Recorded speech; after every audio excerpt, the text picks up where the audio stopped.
Hari ini kita berbicara tentang Roh Kudus dan orang percaya. Sebetulnya hari Pentakosta itu minggu lalu, tapi kita minggu lalu memang sengaja menyelesaikan seri tentang 7 dosa yang membawa maut. Nah, kita sudah membahas seri itu. Hari ini kita bicara tentang Roh Kudus dan orang percaya. Apa yang kita ketahui tentang Roh Kudus? Seringkali orang melihat Roh Kudus lebih kepada satu fenomena-fenomena, satu hal yang tampak dari luar, misalnya harus berbahasa roh, kemudian nubuat lain sebagainya, sehingga orang kurang memaknai secara mendalam tentang Roh Kudus. Padahal Roh Kudus itu adalah pribadi, ya. Roh Kudus adalah pribadi. Dia bisa merasakan, dia maha tahu, dia bijaksana, dia penuh dengan intelektual, karena memang dia adalah Allah. Jadi kalau kita terlalu memaknai Roh Kudus secara sempit, misalnya orang dipenuhi Roh Kudus hanya sekedar berbahasa lidah, saya pikir itu sangat sedikit sekali pemaknaannya, sangat sempit, dan itu hanya untuk diri sendiri. Padahal pekerjaan Roh Kudus itu besar bagi gereja. Nanti saya akan menunjukkan kepada kita.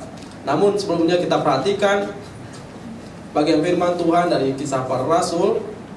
Kisah Para Rasul pasal yang pertama ayat yang ke-8, di sana dikatakan, tetapi kamu akan menerima kuasa kalau Roh Kudus turun ke atas kamu, dan kamu akan menjadi saksiku di Yerusalem dan di seluruh Yudea dan Samaria dan sampai ke ujung bumi. Kalau kita perhatikan bahwa pekerjaan Roh Kudus itu besar sekali, yaitu membawa kita untuk bekerja luas, yaitu Yerusalem, Yudea, Samaria sampai ke ujung bumi. Maka saya perhatikan bahwa orang-orang yang sungguh-sungguh dipenuhi oleh Roh Kudus, hidupnya tidak pernah sempit. Tidak hanya berpikir tentang dirinya, tetapi dia berpikir sesuatu yang lebih luas lagi. Maka kalau ukuran hanya untuk kita, itu sempit. Karena Allah kita adalah Allah yang punya ukuran yang besar. Allah menciptakan dunia ini, bahkan menciptakan manusia dalam gambar dan rupanya, bahkan menyelamatkan kita, lalu mengutus kita pergi lebih luas. Bukan hanya Yerusalem. Yerusalem itu memang tempat di mana rasul-rasul banyak tinggal, tetapi Tuhan mau supaya mereka bergerak jauh, yaitu Yudea, Samaria dan sampai ke ujung bumi.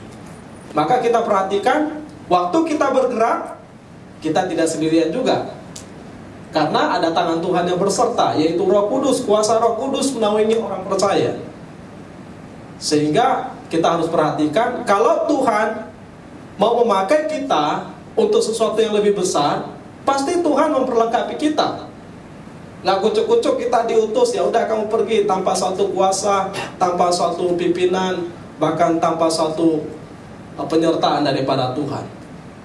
Dan saya ingat sekali apa dikatakan oleh dosen saya, Niko, kamu jangan takut pergi kemanapun kalau diutus.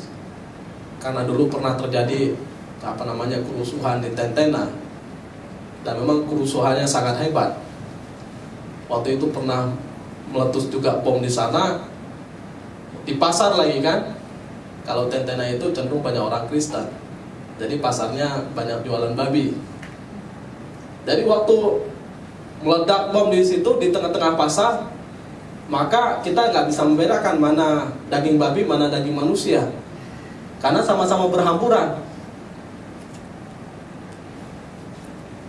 Tapi dosen saya sebelum mengutus saya, dia berkata, Niko, jangan takut kemana saja kalau diutus, karena sebelum kamu ke sana Tuhan sudah ada di sana, menyertai, memperlengkapi. Dan itu saya selalu ingat, bahwa kemana saya pergi, saya nggak boleh takut. Kalau saya diutus Tuhan ke sana, memang Tuhan punya maksud. Jadi kalau kita perhatikan dalam bagian ini, maka bicara tentang kuasa Roh Kudus, bukan hanya sekedar membuat orang menggelepak-gelepak, ya, jatuh-jatuh, kemudian ngomong yang, ya, katanya laba-laba atau sandal lama, sandal baru dan sebagainya. Bukan hanya hal-hal seperti itu. Karena kemudian banyak orang kemudian juga demi mendapatkan tempat untuk melayani, jadi berbohong juga kan. teman saya mau pelayanan di salah satu gereja, dan di gereja itu dikatakan harus bisa berbahasa roh. Akhirnya dia berbahasa daerahnya. Nah, lalu pendeta ini juga berpikir, wah ini benar nih bahasa roh. Nah, sama-sama orang bodoh kan jadinya. Yang satu menipu pendetanya, yang pendeta ketipu juga karena dia memaksa orang harus berbahasa roh. Tapi saya prinsipnya gini, kalau memang sungguh-sungguh bisa berbahasa roh, ya silahkan. Tapi tanggung jawab. Kalau kamu menjadi batu sandungan, ya lebih baik tidak. Atau lebih baik kita cari penterjemah. Kalau nggak bisa diterjemahkan, ya jangan juga. Artinya kan kita harus sama-sama tanggung jawab dalam gereja, jangan sampai menimbulkan sesuatu yang tidak baik. Nah, maka pekerjaan Roh Kudus itu lebih luas. Coba perhatikan di YouTube, di Afrika dan dimanapun yang memang orang terlalu mengagung-agungkan pekerjaan Roh Kudus secara salah. Akhirnya memang, maaf kata, seperti orang yang gila dan juga kesetanan. Ya, kenapa saya berkata demikian? Ya memang aneh-aneh sekali. Orang dipenuhi Roh Kudus kemudian disuruh makan rumput. Tahu nggak raja yang makan rumput siapa? Raja Nebukadnezar. Karena apa? Karena dia melawan kehendak Tuhan. Jadi nggak waras kan? Kemudian ada juga yang kerjanya adalah, maaf kata, ibu-ibu suruh maju, kemudian disuruh telanjang, lalu dibasuh-basuhin, harus pendeta yang ini memberi sabun lain sebagainya. Katanya tidak sah kalau bukan dimandikan di depan altar dan juga oleh pendeta. Ya, kalau orang Kalimantan biasa saja, misalnya lihat ada payudara dan sebagainya kan. Tapi kalau dalam gereja hal-hal seperti itu terjadi juga aneh. Sampai orang ya, hal-hal yang aneh lah yang dilakukan. Saya pikir ini udah terlalu jauh menyimpang. Nah, nanti kita perhatikan secara lurus pekerjaan Roh Kudus bagaimana. Maka saya ingin membawa kita untuk memahami yang pertama bahwa siapakah Roh Kudus? Roh Kudus itu adalah pribadi ketiga Allah Tritunggal. Sehingga Allah Bapa, Allah Anak, Allah Roh Kudus itu Allah yang kudus ya. Tiga pribadi yang esa ini yang kita percayai karena kesaksian Alkitab. Dan memang kesaksian Alkitab itu adalah kesaksian yang dapat kita percaya. Fenomenanya juga jelas tidak seperti yang sekarang ini makin hari makin menyimpang karena nggak belajar firman Tuhan. Maka di PL Roh Kudus juga seringkali muncul, disebut sebagai Roh Allah, Roh atau Roh Tuhan, Tuhan besar, Roh Tuhan dan Roh Kudus. Itu bisa diperhatikan referensi-referensi ayatnya. Tapi juga di dalam perjanjian lama, perjanjian baru dikatakan Roh Kudus itu sebagai Roh Allah, disebut juga Roh, disebut juga Roh Tuhan, disebut juga Roh Kudus, Roh Yesus, Roh kebenaran, Roh penghibur. Itu sama. Jadi itu menyebut tentang Roh Kudus. Kalau Roh Yesus, Roh Allah, Roh tapi rohnya besar, itu bicara tentang Roh Kudus. Perjanjian lama, perjanjian baru berbicara jelas tentang siapakah Roh Kudus itu. Mulai dari Kejadian pasal yang pertama, ayat yang kedua, Roh Kudus itu melayang-layang di permukaan air. Bukan berarti cuman melayang-layang ya. Itu penggambaran bahwa Roh Kudus itu hadir di sana bersama dengan pribadi yang lain. Jadi ketiganya kompak dalam penciptaan. Hanya belum terlihat secara masih sama-sama, tetapi sudah kita bisa mengerti bahwa Roh Kudus itu bekerja dalam kehidupan dunia ini, alam semesta, dan juga menciptakan orang percaya. Dan keberadaan Roh Kudus diakui oleh orang percaya di perjanjian lama, di perjanjian baru. Di perjanjian lama itu tentu kita tahu para nabi, para raja, dan juga hakim-hakim lain sebagainya. Orang-orang perjanjian lama mengakui siapa Roh Kudus. Hanya dulu belum ada masalah-masalah, sehingga orang perlu membahas-bahas tentang Roh Kudus secara lebih dalam. orang memaknai dalam imannya secara sederhana. Dan kemudian Roh Kudus pada zaman Perjanjian Lama itu dia tidak tinggal permanen. Artinya kalau misalnya kita orang pilihan Tuhan sebagai raja, contohnya Raja Daud, dia dipilih sebagai seorang raja, tetapi kemudian melakukan dosa, maka Raja Daud berkata, Tuhan, jangan ambil rohmu daripadaku. Jadi Roh Kudus pergi ketika orang itu melakukan satu dosa, sesuatu yang tidak menyenangkan hati Tuhan. Jadi Roh Kudus itu meninggalkan dia, sehingga dikatakan roh itu meninggalkan Saul, sehingga Saul tidak lagi diperkenan. Dan salah satu tanda bahwa orang itu diperkenan oleh Tuhan adalah Roh Kudus tinggal di dalam orang itu.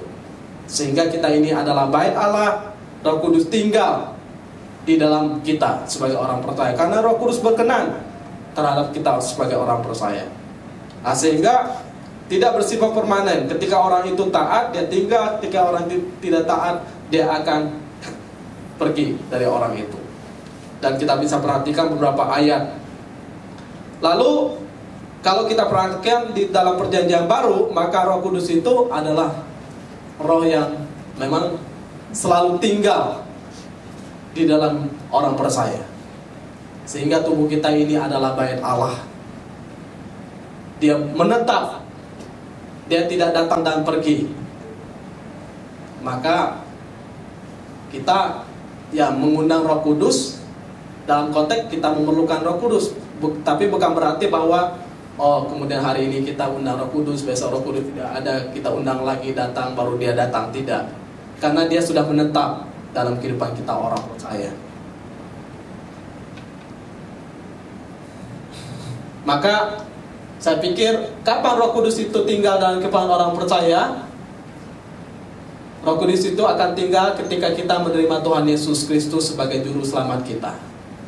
Sehingga selain daripada kita dimandikan dengan air, maka dikatakan ada api. Kemudian api itu sebagai tanda bahwa Roh Kudus itu berkenan, bahwa Roh Kudus itu memimpin kita sebagai orang percaya. Jadi jangan maksa-maksa orang harus terima Roh Kudus ya. Kalau orang itu sudah bertobat, ya udahlah. Jadi jangan seakan-akan bahwa kita ini bisa mentransfer Roh Kudus untuk tinggal pada hati orang. Nah, lagi-lagi saya dulu pernah pelayanan satu tempat, KKR ke depan, kemudian disuruh terima katanya. Sampai didorong-dorong, ya dasar orang bandel juga kan, nggak jatuh-jatuh juga. Ya karena saya sudah punya pemahaman bahwa kalau kita dipenuhi Roh Kudus itu tertib kok. Nggak usah kita jatuh-jatuh menggelepak-gelepak sampai kita nggak sadarkan diri. Ya saya pikir pekerjaan Roh Kudus bukan seperti itu. Pekerjaan Roh Kudus nanti kita perhatikan jelas, dia mengisapkan kita akan dosa. Makin orang kenal Roh Kudus, makin orang tahu peka terhadap pekerjaan Roh Kudus, makin dia sadar terhadap dosanya. Sehingga apa yang membuat kita orang percaya takut berbuat dosa? Ya karena ada Roh Kudus yang bekerja dalam hati kita selain daripada hati nurani kita. Secara umum orang diberikan hati nurani supaya peka bahwa itu salah secara umum ya. Tetapi kemudian Roh Kudus memberikan suatu kepekaan yang lebih kuat lagi, bahwa apa yang kita kerjakan itu tidak berkenan di hadapan Allah. Jadi kepekaannya bukan secara etis atau etika saja, tetapi lebih kepada suatu spiritual. Itu berkenaan dengan hubungan kita dengan Allah. Maka para nabi, para rasul, dan orang-orang pada zaman lampau, bapak-bapak gereja termasuk gereja yang benar, mereka berbicara jelas tentang Roh Kudus itu siapa. Dan kesaksian Alkitab juga jelas. Lalu setiap pengakuan iman rasuli kita berkata, aku percaya kepada Roh Kudus, gereja yang kudus dan am, persekutuan orang kudus. Jadi karena ada Roh Kudus, maka kita bersekutu dalam kekudusan, berkenan di hadapan Tuhan. Saya pikir memang Kristus menyucikan kita sehingga kita layak di hadapan Tuhan, tapi Roh Kudus selalu memelihara kita supaya kita selalu menjadi pribadi yang kudus, yang berkenan di hadapan Tuhan. Ya, kita perhatikan simbol-simbol Roh Kudus itu di dalam beberapa bagian. Kita bisa memahami simbolnya adalah diartikan sebagai nafas, nefes. Jadi nafas Allah. Dia juga diartikan sebagai angin, sehingga hembusan angin. Sehingga kan gak heran orang-orang sekarang juga berusaha menghembuskan, katanya kan. Nah, itu pendeta-pendeta yang zaman sekarang itu suka menghembuskan, padahal itu angin doang, bukan Roh Kudus kan. Jadi istilah angin itu lebih kepada menunjuk bahwa dialah pribadi yang sebetulnya tidak berkuasa, tapi seperti angin. Dia juga digambarkan sebagai jari Allah yang mengukir suatu kebenaran di dalam hati manusia. Dia sebagai api yang menghanguskan hidup kita dalam konteks dosa-dosa kita, dan membakar hati kita untuk bergelora mengerjakan panggilan Tuhan dalam kehidupan kita. Dia sebagai air yang membasuh kehidupan kita. Dia sebagai minyak itu tanda urapan. Sehingga seperti minyak di kepala Harun, nah itu bukan hanya sekedar minyak, tapi itu sebagai suatu tanda bahwa orang itu diperkenan Tuhan, akan dipakai Tuhan, ada urapan Tuhan. Nah, ketika kita bicara tentang Roh Kudus dalam konteks perjanjian baru, itu beda dengan perjanjian lama. Semua yang dalam perjanjian lama itu lebih kepada simbol-simbol, tapi hati-hati, jangan semua disimbolkan cocok logi atau dicocok-cocokkan sesuai dengan pemahaman kita.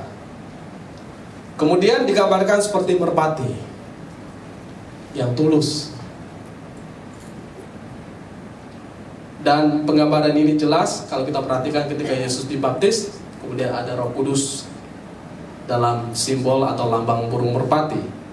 Lalu suara Allah berkata, "Inilah anakku, dan kepadanya lah aku berkenan." Lalu Roh Kudus itu kita perhatikan secara rinci ya. Dia itu sebagai pencipta, karena memang dia yang menciptakan kita. Di dalam Kejadian pasal 1 ayat 26 dikatakan, "Marilah kita menjadikan manusia sesuai gambarnya kita." Kita itu siapa? Kita itu bicara tentang Allah Bapa, Allah Anak, Allah Roh Kudus. Masih samar-samar, tetapi kita udah menangkap pesannya. Lalu Roh Kudus itu pemimpin kehidupan orang percaya. Sehingga kita hari ini masih ada, itu karena pimpinan Roh Kudus. Sehingga ya sekali-sekali bolehlah kita berkata, "Roh Kudus tolong pimpin saya." Tapi terlalu latah, Roh Kudus, sedikit-sedikit Roh Kudus, sedikit-sedikit Roh Kudus. Mau pakai sabun apa tanya Roh Kudus, nah itu terlalu receh lah menurut saya. Jadi ada hal-hal yang memang pekerjaan Allah supranatural atau suprarasio yang tidak bisa kita pahami. Tapi ada hal yang memang Tuhan izinkan untuk kita mengambil keputusan sendiri. Jangan giliran mengambil istri orang lain dikatakan, "Oh ini karena Roh Kudus berbisik kepada saya harus menikah dengan dia." Gampang sekali ya orang-orang sekarang itu pakai Roh Kudus, nggak bertanggung jawab. Nggak pernah rasul-rasul ngambil istri orang memakai Roh Kudus kan? Hanya untuk mau pergi kemana tanya Roh Kudus dulu. Nah, saya pernah katakan bahwa teman saya diajak ketemu, saya tanya Roh Kudus dulu katanya. Lu ngatur waktu, ya kan? Sesuatu yang simpel. Ini benar atau tidak? Kalau benar kita jalankan, bisa ketemu bisa, enggak perlu, nggak masalah. Tapi nggak usah terlalu meremehkan, karena Roh Kudus itu pribadi yang sama dengan Allah Bapa, Allah Anak, Allah Roh Kudus, itu sama. Maka kita harus menghormati, jangan menyebut Allah, nama Tuhan Allah dengan sembarangan. Dia memelihara kita, dia menolong kita, bahkan dia membela kita, bahkan dia menyelamatkan kita. Dalam konteks penyelamatan, ya kita tahu nanti bahwa Allah Bapa yang merancangkan keselamatan, Yesus Kristus yang mengerjakan keselamatan, dan Roh Kudus yang memimpin kita dalam keselamatan. Jadi ketiga pribadi ini selalu bekerja sama. Kita dihisapkan dalam dosa kita, itu pekerjaan Roh Kudus. Dipimpin dia kita ke dalam keselamatan.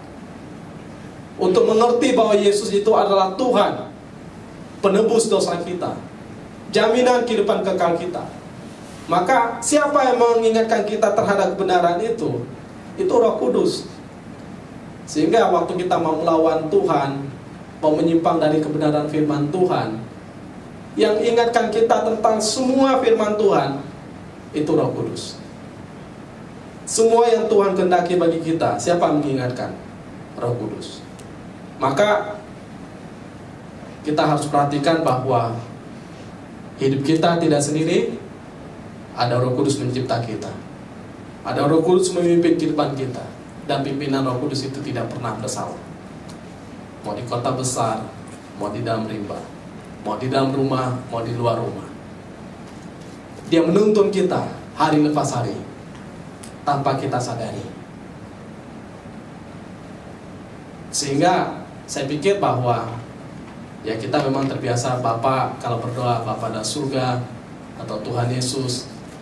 Tidak salah juga kalau kita berkata, Roh Kudus, kami bersyukur padamu untuk hari ini. Kadang-kadang kan orang Reform atau orang-orang Calvin terlalu anti dengan kata-kata Roh Kudus kan, karena takut terpeleset. Tapi saya pikir waktu kita berbicara yang benar kepada tiga pribadi itu sesuatu yang indah dan mulia bagi kehidupan kita orang percaya. Maka waktu kita bicara tentang para rasul, maka mereka dipimpin oleh Roh Kudus. Mereka berbahasa lidah karena ada pekerjaan Roh Kudus yang ingin disampaikan kepada orang percaya. Maka jangan sekali-sekali kita bermain dalam kebang kita. Ada Roh Kudus yang menaungi kehidupan kita. Ada dua orang suami istri yang kompak sekali di dalam perjanjian baru yang mau mendustai Roh Kudus. Mereka menjual hartanya. Siapa namanya? Ananias Safira, ya kan? Oh, mereka lihat orang-orang semua mengumpulkan materi-materi, letakkan di kaki rasul, lalu rasul-rasul mendoakan, kan? Nah, mereka juga gak mau kalah, mereka juga jual harta miliknya. Tapi salahnya apa? Mereka berbohong. Mereka berkata, ini sudah semua. Padahal ngaku aja, ini gak semua Tuhan, atau ini gak semua. Gak perlu kita katakan semua kalau itu gak semua. Sama seperti persembahan-persembahan yang kita berikan pada Tuhan. Ya gak harus kita memaksakan bahwa kita seakan-akan sudah ngasih semua. Kita harus sadar juga bahwa kadang-kadang kita juga tidak ngasih semua. Ya jujur dengan diri, jujur dengan Tuhan, itu lebih bagus. Supaya kita belajar belajar memahami bahwa ya saya sedang belajar untuk taat, melakukan kehendak Tuhan. Ada suatu kisah, suatu hari seorang anak harus bermain di gereja. Tapi kemudian dia tiba-tiba tidak mau main.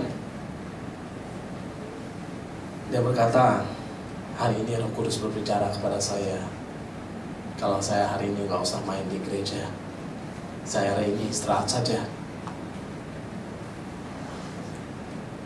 Lalu ditelusuri, kenapa dia tidak main di gereja? Ternyata guru pemain musiknya datang hari itu. Dan dia tahu kalau gurunya datang, akhirnya dia takut main kan. Tapi alasan dia apa? Roh Kudus lagi. Ya harus jujurlah kita pada diri kita. Memang ya hari ini saya nggak bisa main, takut main karena ada guru saya yang di situ. Jadi saya rasa ya hari ini digantikan dengan yang lain. Jadi bahasa rohani kadang-kadang cepat bikin orang percaya, tapi itu terlalu jauh, menimbulkan sesuatu yang menyesatkan bagi diri sendiri. Termasuk tadi, kalau kita sudah memberi yang terbaik, ya kita katakan sudah terbaik. Kalau belum, kita sadar diri dan juga kita harus belajar dan juga bertobat. Maka pembahasan tentang Roh Kudus itu sangat penting ya. Karena memang Roh Kudus itu memiliki hubungan yang banyak, yang erat sekali dengan kehidupan orang percaya. Dalam hal misalnya, ya dia adalah Allah yang sejati, dalam konteks dia sebagai Allah yang sejati, berarti dia adalah kekal. Nanti kalau kita meninggal, kita ketemu dengan dia. Dia adalah pencipta kita, pemelihara kita. Jadi kita ini buah karya Roh Kudus, karena ada roh yang tinggal di dalam kehidupan kita, hembusan nafas Allah. Roh Kudus itu memberi kita lahir baru dan mengisapkan kita akan dosa. Bisa seorang baca buat kita Titus 3 ayat 5, yang satu lagi Yohanes 16 ayat 8.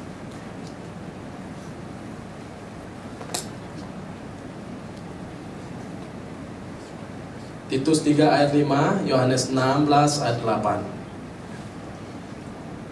Pada waktu itu dia telah menyelamatkan kita, bukan karena perbuatan baik yang telah ia lakukan, tapi karena rahmat-Nya oleh permandian kelahiran kembali oleh pembaharuan yang dikerjakan oleh Roh Kudus.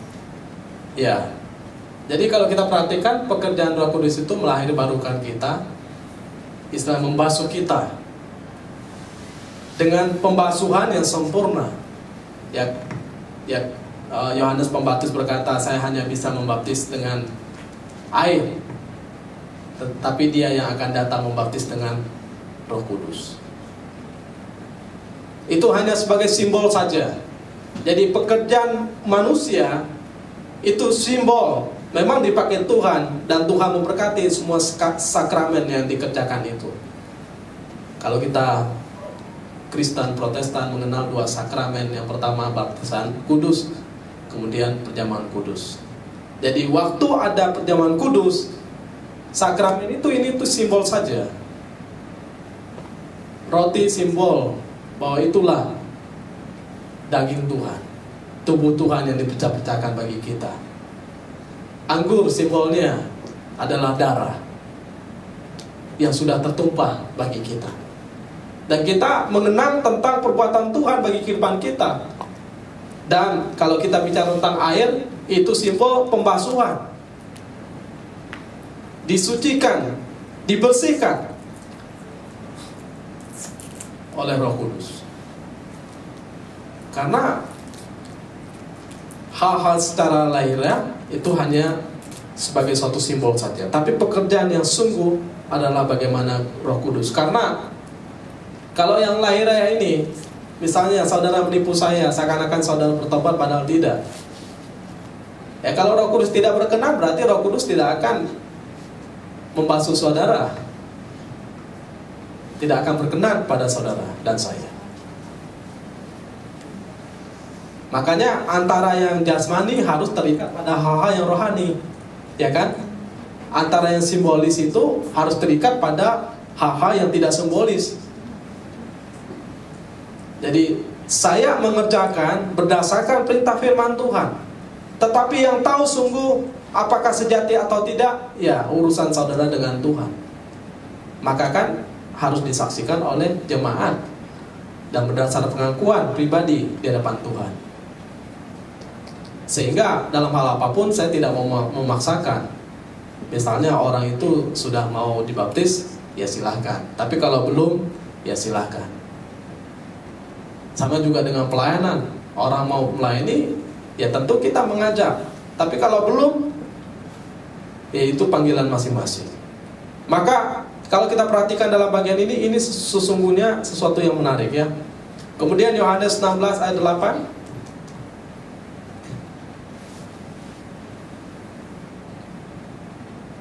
Silakan.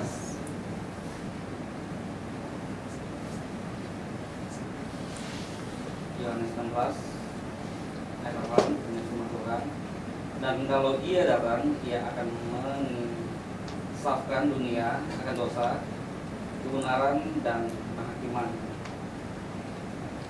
Ya, kalau Dia datang, Dia akan mengisapkan kita akan dosa, mengingatkan, memberikan kita suatu kebenaran, bahkan berbicara tentang penghakiman. Jadi kenapa kita kadang-kadang tiba-tiba takut ya berhadapan dengan suatu penghakiman? Itu cara Roh Kudus memberi alarm pada kita supaya kita segera bertobat. Dan memang panggilan itu panggilan yang penting. Maka pekerjaan Roh Kudus itu membawa orang untuk berbenah diri membersihkan hidupnya, kemudian matanya tertuju pada Tuhan.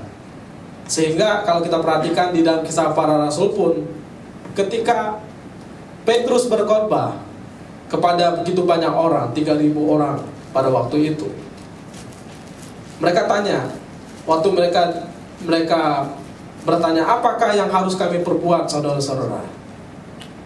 Karena mereka dengar firman yang disampaikan oleh Petrus, maka hati mereka kan terharu. Mereka bertanya pada Petrus dan rasul-rasul kan, apa yang harus kami lakukan?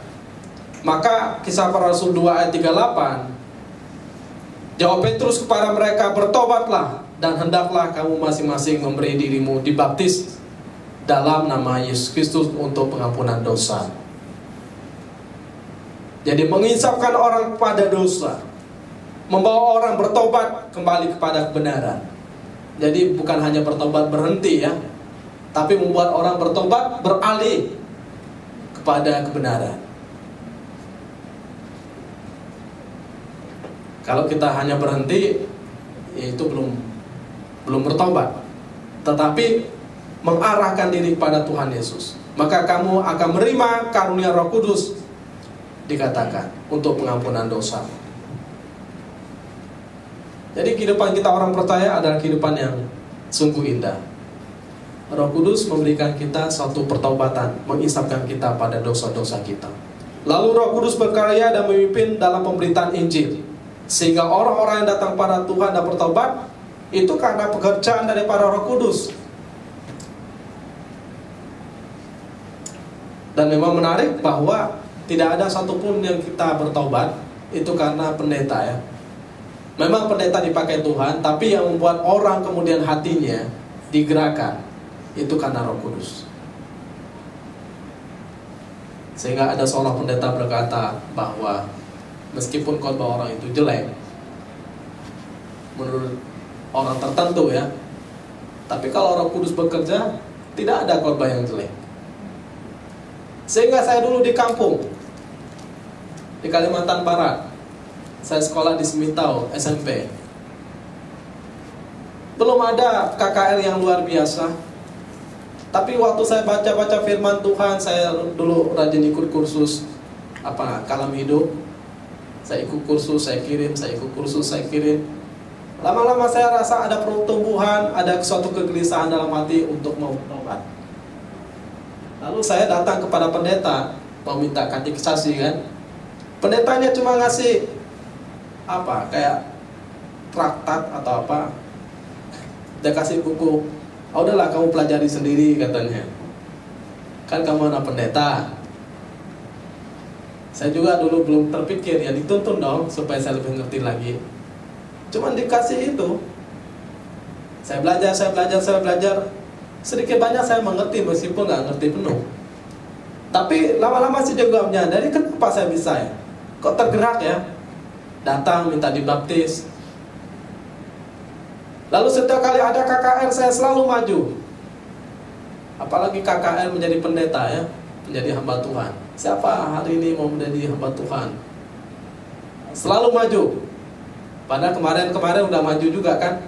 Kalau di kampung kan ada beberapa hari, malam ini KKR, besok KKR, besok lagi KKR, 3 malam berturut-turut. Maju terus.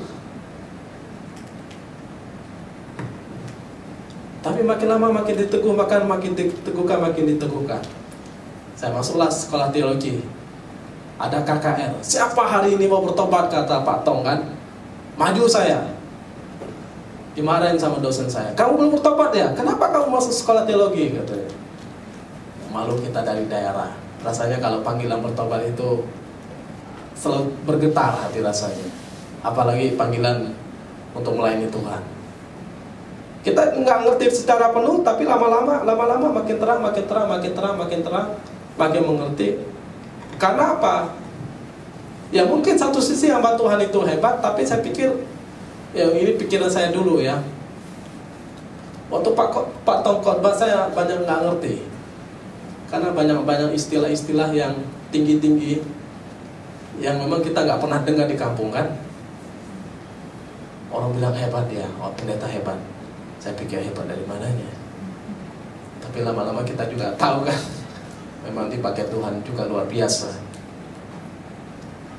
Dan memang pekerjaan itu bukan karena pekerjaan kehebatan bahwa manusia itu hebat, tapi memang pekerjaan Roh Kudus yang memakai setiap kata. Mungkin ada banyak kata yang tidak kita mengerti dari apa yang diucapkan oleh pendeta tersebut, tapi ada kalimat-kalimat yang mendorong kita untuk datang pada Tuhan. Sehingga Roh Kudus mengilhamkan firman Tuhan, sehingga nggak ada sia-sia kita baca firman Tuhan secara pribadi saat teduh ya. Jadi jangan malas baca firman Tuhan, karena firman Tuhan itu adalah sumber kehidupan kita. Jadi waktu kita baca ada Roh Kudus yang menerangi, memberi tuntunan. Sama seperti Sida-Sida dari Ethiopia itu, dia baca kitab Yesaya, nggak ngerti awalnya, tapi ada aja cara Tuhan utus Filipus untuk menerjemahkan. Akhirnya dia mengambil keputusan dan bertobat. Nah, tapi kalau malas, ya susah sekali ya. Memang kebanyakan orang-orang rajin inilah yang bertemu jalan-jalan yang benar. Kalau malas itu memang banyak jalan-jalan yang kadang-kadang membuat kita hidup gak benar juga.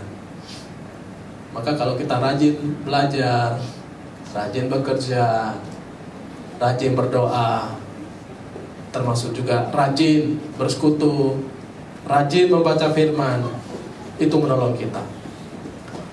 Nah, Roh Kudus bekerja dalam pembangunan jemaat. Ini saya ingin katakan secara lebih dalam, bahwa Roh Kudus itu berkarya dalam pembangunan jemaat. Jadi jemaat bertumbuh, memang ada pendetanya, memang ada hamba Tuhannya, atau memang ada pengurusnya, ada jemaat yang lain. Tetapi jemaat tanpa Roh Kudus, tanpa Tuhan di sana, itu menjadi kosong. Sehingga ini bagian saling memperlengkapi, tapi karya Roh Kudus itu sangat kental dalam kehidupan jemaat. Kenapa? Karena Roh Kuduslah yang memberikan karunia rohani kepada tiap-tiap jemaat. Roh Kudus yang memberikan karunia-karunia itu. Jadi jangan kita pikir bahwa karunia bisa main musik, karunia bisa nyanyi, karunia bisa doa, karunia memberi, peduli, kemurahan hati, itu ada dengan sendirinya. Tidak. Karunia itu diberikan oleh Tuhan. Makin seorang ini setia, makin ditambah-tambahkan. Saya yang menerima, saya setia, makin ditambahkan. Saya ingat dulu waktu main musik, nyuri-nyuri waktu di Sintang, di Hebron. Saya dulu waktu SMA itu di gereja GMII, Gereja Misi Injili Indonesia di Sintang. Saya tinggal di asrama. Setiap kali pulang gereja, saya ngambil kesempatan curi-curi waktu, karena gerejanya di lantai atas, lantai 2, pastorinya di bawah. Jadi orang pulang, saya cepat-cepat latihan, coba pencet sana, pencet sini, nggak ngerti. Waktu teman main, saya lirik-lirik dari jauh, tapi dasar teman nggak mau disaingi kan, langsung dimatiin, pergi dia. Nakal juga saya pikirkan. Akhirnya ya pas mereka latihan dari jauh, apa itu dipencet tuh? Ada hitam, ada putih, ada hitam, ada putih. Coba dengar. Belum ngerti kunci-kunci. Nah, tapi suatu saat saya mulai tahu. Nah, waktu kami perpisahan di Anjungan, dipercayakan oleh bidang kesenian untuk saya main keyboard. Padahal masih salah-salah juga. Tapi karena nggak ada orang lain, ya akhirnya terpaksa saya main. Nah, mulai main. Nah, pernah suatu hari saya betul-betul sudah latihan, gembala saya berkata, "Niko, kamu jangan main hari ini, masih payah kamu cara mainnya." Nah, ini orang Ambon kan, ngomongnya nggak pikir-pikir dulu kan, kita masih anak kecil, jadi langsunglah kita kecut hati, tawar hati, ngambek-ngambek dikit, gitu kan. Nah, diproses lama-lama dituntun, dimampukan, sehingga saya mengerti lah. Nah, tidak sempurna, tapi maksud saya adalah Tuhan kasih karunia pada kita. Mungkin kepintaran dalam intelektual, tapi kalau nggak belajar juga nggak tambah-tambah kan. Mungkin kecerdasan dalam hal yang lain, Kalau kita nggak latih, nggak akan tambah. Maka saya pikir kita yang bisa nyanyi, nyanyilah, berilah yang terbaik. Kita yang bisa main musik, bermainlah dengan yang terbaik. Kita yang bisa bikin lagu, bikinlah lagu. Siapa tahu nanti jadi seorang artis yang dipakai oleh Tuhan. Ya, orang yang bisa khotbah, ya khotbahlah. Karena apa yang bisa yang terbaik yang kita berikan, Tuhan sudah memberikan karunia. Karunia itu harus kita terus asah, terus kita kembangkan. Dalam Alkitab itu ada karunia nabi, karunia rasul, penginjil, gembala, pengajar, pelayan, mereka yang bisa bernubuat, memberitakan firman, mengadakan mujizat. Di dalam perjanjian lama memang nubuat, kemudian digenapi. Lalu nubuat dalam istilah kisah para rasul, dalam istilah Korintus itu lebih kepada memberitakan firman.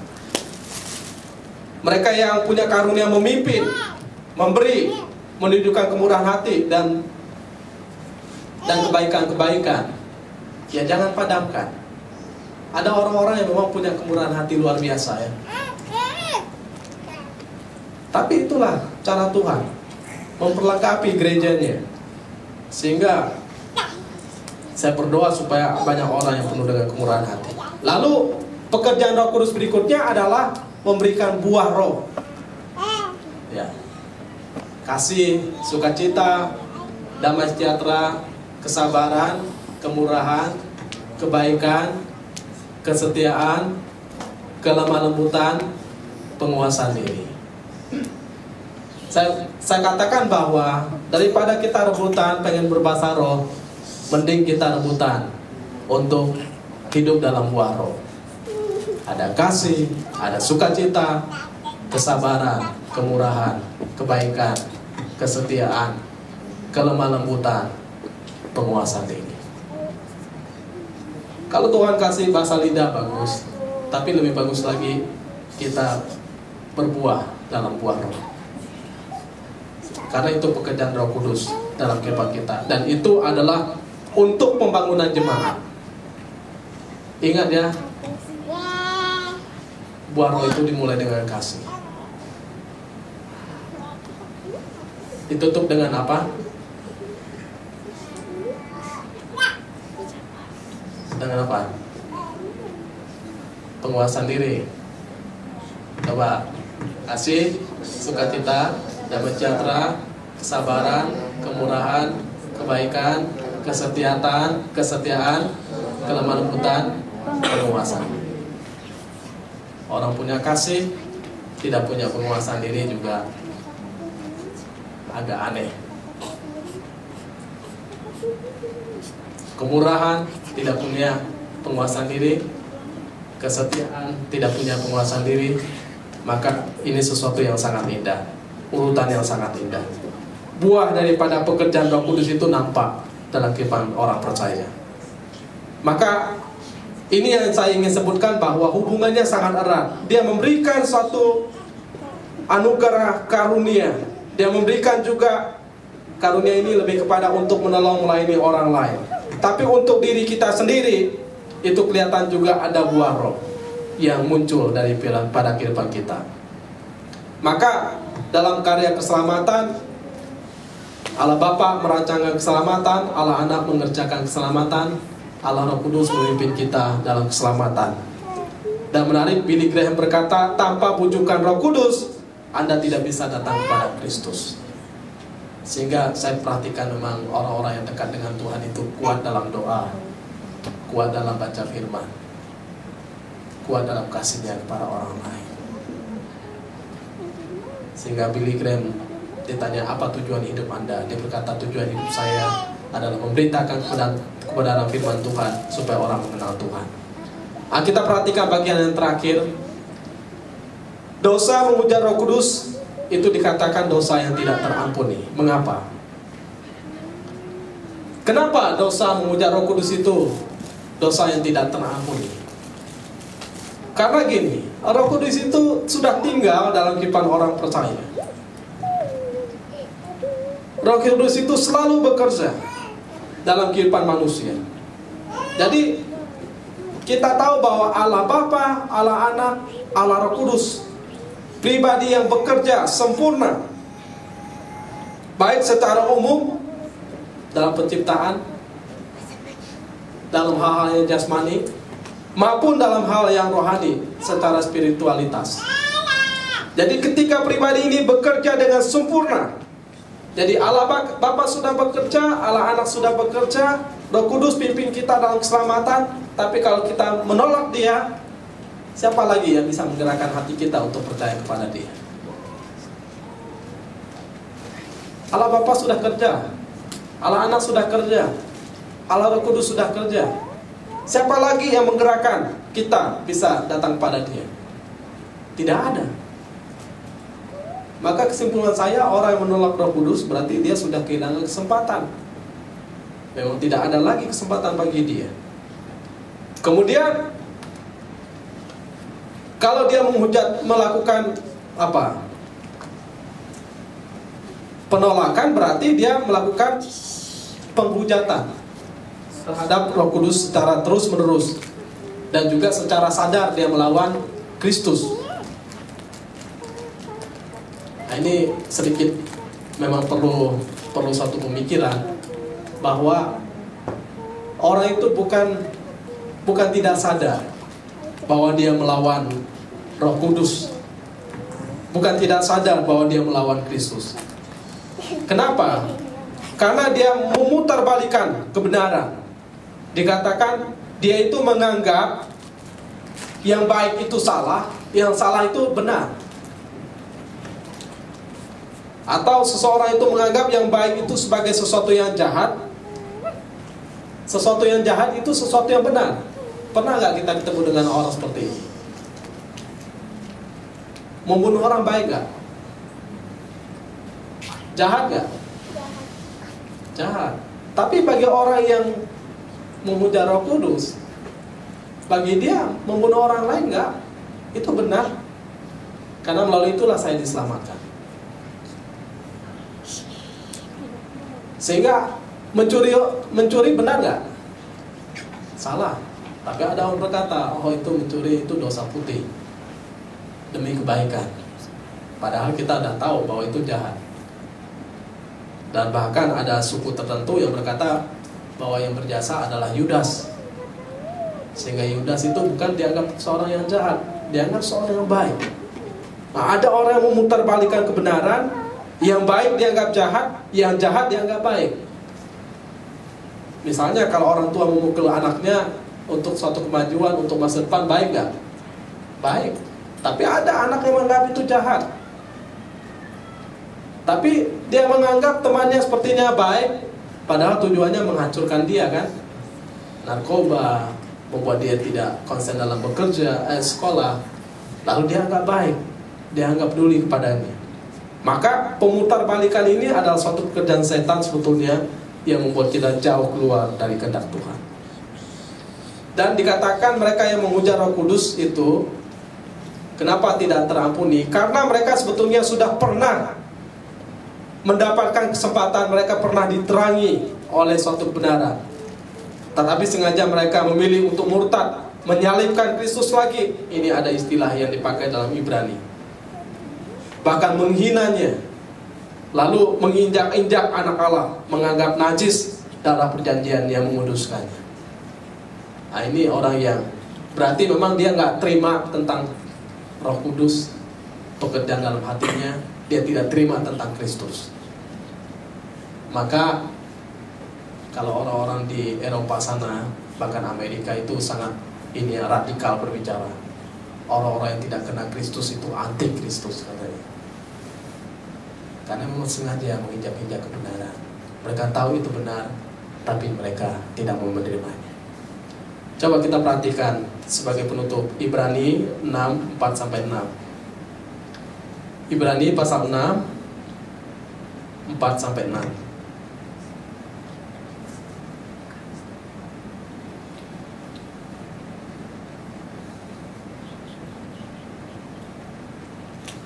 Sebab mereka yang pernah diterangi hatinya, yang pernah mengecap karunia surgawi, dan yang pernah mendapat bagian dalam Roh Kudus, dan yang mengecap firman yang baik dari Allah dan karunia-karunia dunia yang akan datang.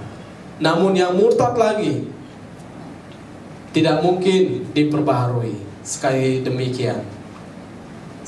lagi demikian, hingga mereka bertobat, sebab mereka menyalibkan lagi anak Allah bagi diri mereka dan menghinanya di muka umum. Gak kurang-kurang ya, hatinya sudah diterangi, karunia surgawi sudah mereka kecap. Mereka sudah mendapat bagian dalam Roh Kudus. Mereka mengecap firman yang baik, ya kan? Karunia-karunia duniawi yang akan datang. Namun mereka murtad. Nah, waktu mereka murtad, lalu dikatakan mereka menyalibkan lagi. Itu sebagai istilah bahwa mereka itu memang tidak mau menerima Tuhan Yesus. Jadi kita jangan kira orang dapat kesempatan bagus dalam gereja, dalam pelayanan, serta merta orang itu akan lancar ya dalam persekutuan dengan Tuhan. Enggak juga. Maka bisnisnya adalah bagaimana hati kita. Apakah hati kita terbuka untuk pekerjaan Roh Kudus? Roh Kudus sudah menghisapkan kita akan segala dosa-dosa kita. Roh Kudus sudah berbicara tentang Yesus secara jelas, bahwa Dialah juru selamat kita satu-satunya. Roh Kudus sudah bicara bahwa kita harus ikut kehendak Tuhan dalam kehidupan kita. Maka saya lihat, ini kita perhatikan ya, kehidupan Rasul, mereka dipimpin Roh Kudus, akhirnya apa? Mereka memberitakan tentang kebenaran melalui hidupnya habis-habisan. Jadi gak pernah ribut tentang bahasa roh, gak pernah ribut tentang karunia-karunia, karena memang mereka pasti diperlengkapi Tuhan dengan karunia-karunia. Mengadakan mujizat, membedakan roh, karunia iman, karunia menyembuhkan, itu akan Tuhan berikan. Gak perlu kita elulu. Kalau kita setia dalam Tuhan, saya pikir Tuhan bisa mendatangkan berbagai karunia yang kita perlukan. Sama seperti kita setia, Tuhan datangkan pemain musik nanti yang sungguh-sungguh. Kita setia, Tuhan akan datangkan orang-orang yang sungguh melayani Tuhan. Jadi bagaimana kita? Saya pikir bisnisnya adalah urusan kita dengan Tuhan. Tuhan sudah memberkati kita. Ya kalau bisa kita terus minta pada Tuhan, Tuhan memperlengkapi kehidupan kita. Dulu saya waktu sekolah teologi ya, memang saya modal dari Kalimantan itu cuma ongkos. Mau pulang ke Kalimantan aja nggak bisa. Jadi bapak saya cuma ngasih ongkos pergi, nggak ongkos pulang. Datang ke sini 3 bulan nangis-nangis, berpikir mau pulang, gimana cara pulangnya? Kan harus ada ongkos. Ada nggak yang ke Jakarta nangis-nangis 3 bulan? Nah, saya nangis-nangis dulu. Kita dari kampung lihatnya gedung-gedung semua, di sana hutan-hutan semua kan. Kita mau ke tetangga bisa, kalau di sini terkunci semua pintu-pintu tetangga, semua pagar, tembok-tembok tinggi.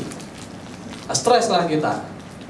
Padahal di Citra Indah itu masih ini kan, masih ada pohon-pohon.